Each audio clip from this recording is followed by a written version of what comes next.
Hello and welcome back to Rolling Solo. My name is Adam Smith and today we have a really exciting unboxing for you for Mansions of Madness, the second edition.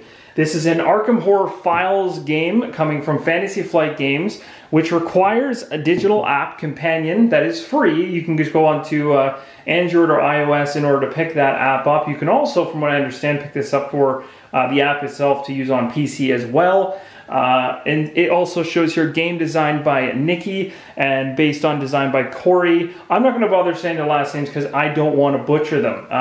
But it's a game of exploration, mystery, and horror for 1 to 5 players, and that is the key reason why I thought this game would be a perfect fit for this channel. That's one of the main drivers as to why I picked this up, was because I can play this solo. It's an app-driven game, so essentially you have a DM through the digital medium, and basically they're going to lead you through this mansion in many different scenarios, and we'll see what we run into. Now, there's some of you, this has been out for a bit, so this is not a brand new unboxing. That's one thing also I want to make mention of, because it was kind of a disclaimer, but essentially there's no saran wrap on this one. There's no wrap at all.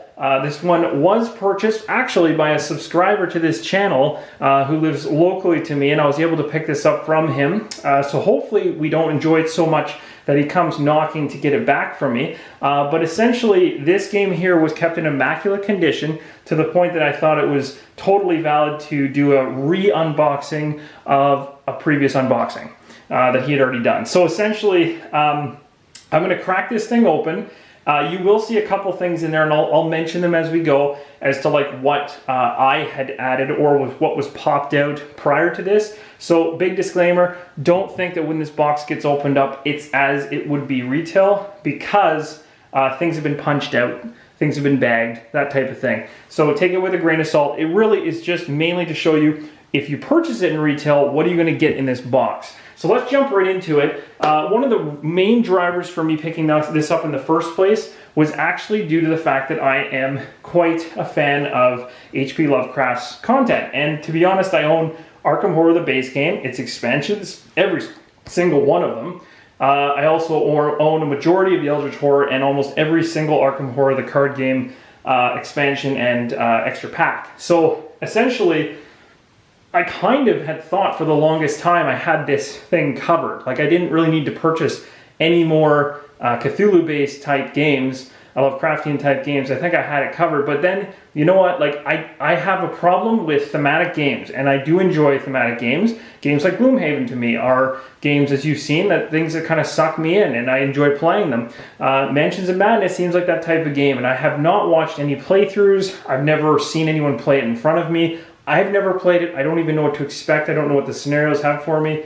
I think that's going to make it even more exciting for us when we go through it. So if you have played it before, because this second edition here has been out for a bit, I think as of last year, if I'm correct, and the first edition much further back than that. But this one here is the very first edition, which features that digital app, and I think that's what kind of drives me to do it. Is like, I don't have any board games in my collection that are driven by apps, and I thought that was something I wanted to give a try. I wanted to give a real honest run at it and see if I enjoy that type of DMing, essentially. So basically that's the reason why I picked it up, and also because I am kind of a fan of the mythos and stuff like that, so it kind of interests me. So anyway, what we're going to do is we'll crack it open and see what's inside. So, of course, we got the box already, and I've already gone over, obviously, the name. It's by Fantasy Flight Games, and we've already mentioned that Nikki and Corey game design, or the game design was by Nikki and based on a design by Corey. I'm not going to mention the names, as I said, because I don't want to butcher them. But yeah, 1 to 5. So let's get into this and see what we got. So once you take the lid off this thing, I will let you know what you see first. So the first thing you'll see in the retail copy of this game is this sheet. And this sheet here says, stop. So this sheet here actually says, right here, Mansions of Madness is a fully cooperative game in which players explore a location to unravel a mystery. Players must work together to overcome challenges presented by them by a fully integrated companion app. This game cannot be played without the companion app. Before playing, download it, install it, and whatnot. So essentially, it looks like you can have it on your cell phone, which I plan to do. The iPad, my iPad is an iPad 1 from like a million years ago, so it is not going to run this game because it's not, I can't even update service-wise to a level where I can actually even install the app. So I'm just so far back in the current software of that iPad, there's no chance. I do have a PC though, so I could do that as well, but I just think the phone will be fine. I do have an iPhone Plus, so it's at least a little bit bigger, so we should be able to see it from there. And then, yeah, it's just basically marketing to say, you know, make sure that you pick this app up in the store. Don't forget about it, and don't assume that the game's going to tell you anything else about it, because it all comes from that app. So that's essentially the first piece of paper you'll see. The other things you'll see, of course, will be what I like from Fantasy Flight, and that is they do like a learn to play book. So they have a really nice cover for this particular game for Mansions of Madness, and as you can see, it kind of has like the mansion up front. So you've got your house on a hill. I'm assuming this is maybe one of the scenarios, maybe some backstory. Also gives you your nice list of components and stuff like that as to what you'll receive inside. If you go to the next page here, starts talking about setting up. So this is talking about setting up for 2 players. Nice handy guide. Of course, it's got some really nice miniatures inside of it. Very, very cool artwork on the tiles. So essentially you're going through a mansion and stuff like this. Again, another reason why it's kind of intrigued me. Again, it shows many pictures in the rulebook of the app doing the work, showing you where to place things as you move along. That's essentially the driver behind this. My one disclaimer with this unboxing, however, is I haven't played it. So this is really honestly a non-biased, complete unboxing of a game I've never played or have any experience with. So you can trust me in the fact that I don't understand what I'm getting myself into. I don't know anything about this game. I really don't. I know it exists. I know it's popular. I just don't know anything about it in terms of the content. So what we're going to do is, again, this is just a rule book, so I'm not going to spend too much time on it.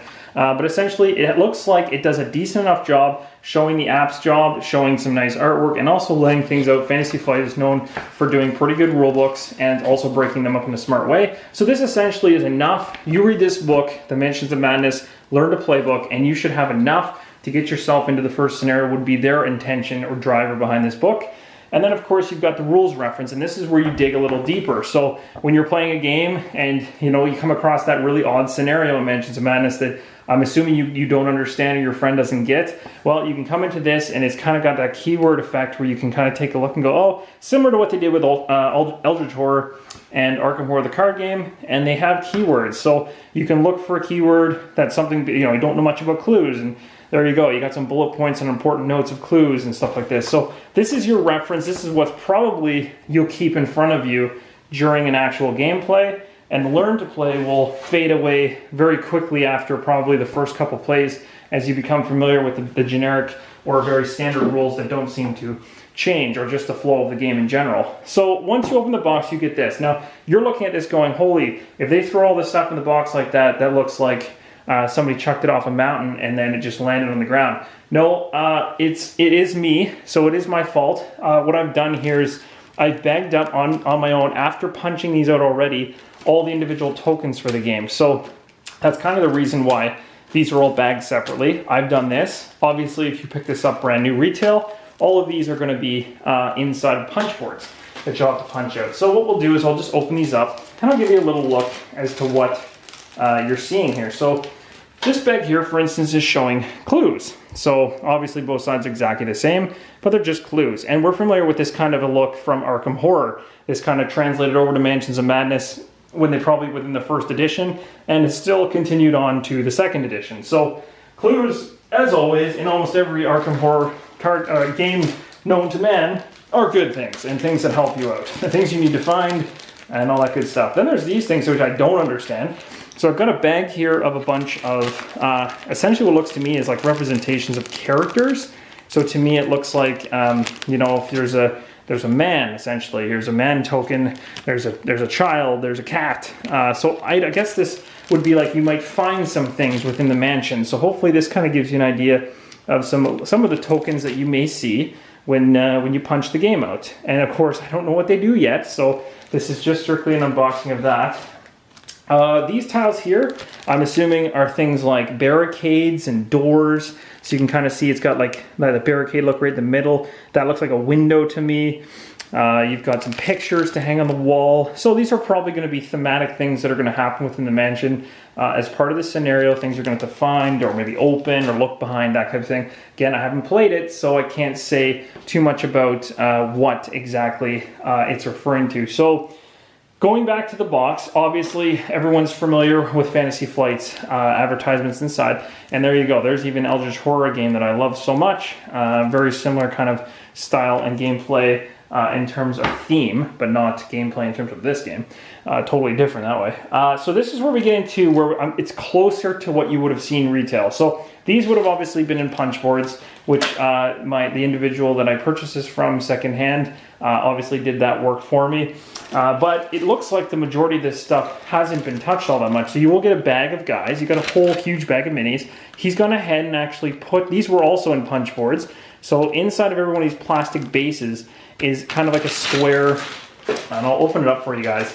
It's kind of like a square base with a reference in terms of what enemy it is. So for instance, this one here is it's classified as a ghost. So like it has a nice little section there and says like, you know, some information about its health, I'm assuming, what expansion it comes from and some of the references to it. And of course the idea is that you have the little circle on the base, you pop your miniature in and bam, you're good to go. Now he didn't actually put this together because I don't think he actually, from what I understand, played it all that much. I think he categorized things and put it and punched it all out and got it all ready. But then just didn't have the time to get to it, and I thought I would this would be a good chance for me to give it a shot. So the miniatures, they look nice. I mean, so here's a couple here, I'll show you. Now again, I really do apologize if these come from, these might be mixed from another expansion. So I won't show you these particular monsters because I got this funny feeling that this bag might actually be from the expansions. I know that these ones are from the core game for sure. So this guy here, this beast, is pretty cool. There's lots of detail to him. He's not nice looking, that's for sure. He's like a huge gargoyle type thing. I don't know what he is exactly, but he's probably, oh, he's a star spawn, there you go. So he's got a massive base for him as well, 2 peg holes that he can fit into. So there's just, you can kind of see the holes in the bottom of his feet. And so those would actually go into the 2 holes here, and boom, you've got your monster on kind of like a little base. It's pretty cool. The other thing I really like about the fact there's miniatures in Mansions of Madness is the fact that I'll be able to bring these over to games like Arkham Horror. Like eventually, if they have enough miniatures for this whole game, maybe I'll get lucky enough to actually start using them in games like Arkham Horror and stuff just to make them look a little cooler. So obviously there's way more miniatures than just this. There's, you can see in the bottom of the bag here, there's kind of like a winged bat type thing at the bottom here, and a whole bunch of other bases. Actually, you know what? I think these ones are all the ones that come in the base game. So let me just grab a few extras here. This one here is like some type of lizard creature of some type. Looks pretty cool. It's got big webbing between his hands and feet. And then there's obviously, who's this guy? He's got like a zombie. Maybe he's just a thug. I'm going to assume these guys are thugs, like a really big, really heavy set guy. But I don't know if we'll get any kind of nice...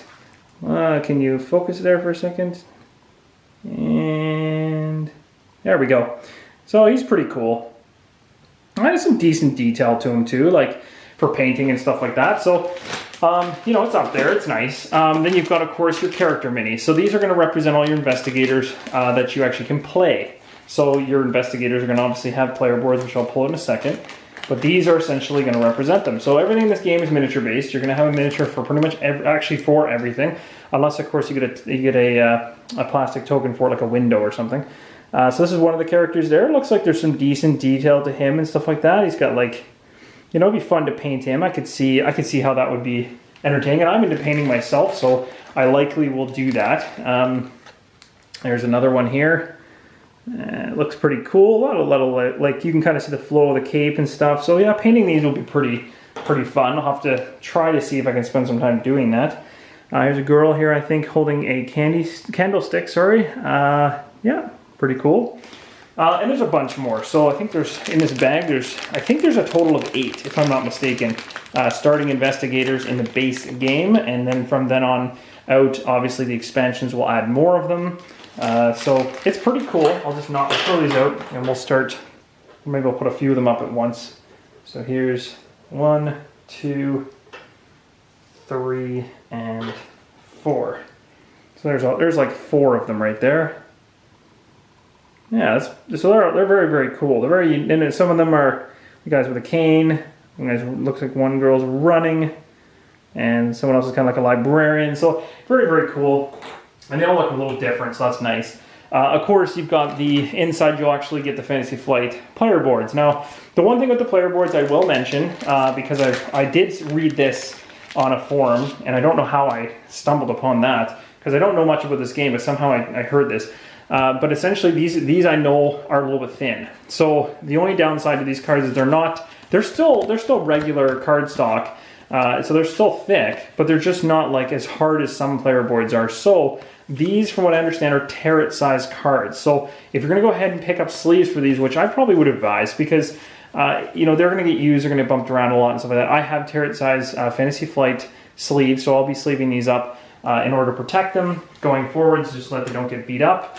Of course, any Cthulhu-based or H.P. Lovecraft-based game without any dice would be silly, because you've always got to have that little element of chance, which in this game there's probably a lot more of that, where you get some dice. So you've got yourself some nice dice, look decent quality. The only gripe probably, and I haven't played the game, so 5 dice seems fine to me, but I know coming from Arkham Horror and Eldritch Horror, I went out and purchased all of these dice in order to have enough dice at any given time. Now I've got mixes of, like, the bone and the black there are for regular rolls, the red's for cursed and the blue is for blessed. But obviously there's a lot more going on with the dice in Eldritch Horror and Arkham Horror. But in Mansions of Madness, it seems a little bit more simplistic. So it's just kind of clues, or sorry, Elder Signs, sorry, and clues. And then of course blank faces for when you fail would be my guess. But there's only 5 dice, so I can picture playing with 5 people and passing 5 dice around as being a little lackluster on the dice side of things. So the one gripe I probably have so far is that they could have included maybe 10 dice. Would have been probably a good number to include in a game like this, especially being that you're talking about playing with many people. But you can actually go and purchase those dice separately, so you can solve that problem. It's not the end of the world. Then you go ahead and you get these packs of cards. So we're getting into the kind of situation here where, even though I picked this game up secondhand, this stuff is being packaged exactly how it was when it came from Fantasy Flight. Because again, I don't think these were really played with. They feel brand new. So for instance, you've got all kinds of lovely cards, like minor injury cards. What else you got here? Actually, that's a lot of minor injuries. So these look like they have like a crazy bleeding heart type art on the back. It's actually kind of cool to maybe show you the art on the back of the cards. This looks like kind of like a backpack. Let me just come around this side of the camera. So like a backpack. You've got kind of like you're insane. I'm assuming this is when you go insane. So these types of things have things like frayed nerves, stuff like that. So pretty cool. And I've always loved the artwork in these games. They've always been fantastic. So I'm not going to show you every single card, because of course that would just spoil everything. But you know, there's quite a few really cool ones in there. And these ones actually kind of remind me more of the look and feel of Arkham Horror, to be honest. And again, that's probably due to the fact that the first edition was, and I don't know the dates specifically, the first edition compared to Arkham Horror when it came out, but I know that these are kind of, they're older than obviously Eldritch Horror and Arkham Horror, the card game. So they're feeling closer together in terms of artwork style, is what I'm getting the vibe from by opening these up. So there's a second bag here of more cards, because, well, what game is not complete without more of them? You got things like the machete, the magnifying glass, medical textbooks, pickaxes, pocket watches, shotguns, all kinds of really cool items for you to find when you're ripping through here, right? And so these are all the things you'd end up finding as you search through the mansion, from what I'm understanding, or maybe unlock things, as it looks like there's a lock on that. And then you get into these things. I don't know what the heck these are. Focus, days. These look like conditional cards, so maybe conditions that you get, potentially the mythos giving you something terrible to ruin you. Yeah, like wounded and stunned, insane, feed the mind. These are spells, I think. Instill bravery, all this kind of stuff. You got Sherville. So this stuff is kind of coming across as very much familiar territory for me anyway, because I played Eldritch Horror and Arkham Horror. Now this here, I will let you know, is a conversion kit. Now I'm not going to bother opening this one up to show you, but essentially the purpose of the conversion kit, which was a nice addition to the second edition, for those of you that have picked up the first edition already and just want to get caught up to the updated current version so that you don't have to obviously do anything else. Essentially, this will turn your, and I don't know the full details because I could crack this open. There's a manual inside that actually explains exactly what's being converted here, but it is strictly for, if I remember correctly, all of these tokens here can be punched out and they replace the monsters from the first edition of Mansions of Madness. So essentially the tokens and stuff like that from the older version don't maybe line up, I think, with the second edition. So these are meant to, punch boards are meant to replace those. So in other words, you can bring your monsters over from the first edition and continue on. That's essentially what this conversion kit's all about. And I think it's a smart decision on Fantasy Flight's part. An obvious one they had to do, being that they've come out with a new edition with different layout. So the last thing that's here is, of course, tiles. And you'll notice they will never come like this. The only reason it came like this is because, again, I purchased this secondhand. Everything was punched out nicely and organized wonderfully. Normally, these are on punch boards that you're going to punch out. So just a word to the wise, don't think that they're just going to come, you know, kind of sitting here like this. They're going to actually come in a punch board. You'll punch these out on your own. So they got some really cool spots here. So this one's like considered the hull corner, for instance, is one of them. This one is like a hallway. This looks like an outside. That's pretty cool. I got like a carpet. Oh, very cool. Like a pool room, rec room type setup. You got your entry hall, your bell tower, bedrooms, probably another bedroom, whole corner. That's pretty cool. Yeah, that's pretty sweet. And then if you flip them over, that's, of course, they're all double-sided, so you get more, like alleyways, and more alleyways, and different alleyways, and street corners, and different versions of street corners, and end of alleys, and docks, and all kinds of, oh, that's cool. That's like a shack of some type. That's really cool. Another dock. So really, really cool. Like, just, I don't know, I really appreciate the artwork in this, and I think that's going to bring the theme out a lot. Then, of course, that's not all. There's more, because it wouldn't be Arkham Horror without more stuff. Or not Arkham Horror, Mansions of Madness, my apologies. So again, more tiles of very cool looking artwork, because again, when you're exploring this mansion, it needs to be different every single time, and things will change. I don't know how things will change with the scenarios or how much variance there is, but that's essentially a handful. I didn't show you every single one of those, but here's some real big ones. So you've got like huge like opening areas to the mansion, bedrooms, all this kind of stuff. Very, very cool, very detailed. The artwork is really well done. I love it. Like, I already just look at this, I'm like, I'm gonna dive right into this and get lost. So that's essentially it. That is Mansions of Madness, the base game. That is the unboxing. I hope you guys enjoyed it. Hopefully this shows you what you'll get inside of the base game if you go ahead and purchase it. In my opinion, at this point, I can't tell you whether it's worth it or not, but we will do a playthrough, and I'll also do a component overview of it, let you know my thoughts. I don't do reviews on my channel, but I do playthroughs, and I typically put things on my channel that I enjoy or think I'm going to enjoy. So my plan here is to run through the game and hopefully play this solo with you guys and maybe give you the chance to chime in on some things as we go along. So anyway, that was the unboxing. Hope you enjoyed. I will be coming out with the expansions unboxing for Recurring Nightmares, Suppressed Memories, and Beyond the Threshold in the next video. Until next time, keep rolling solo.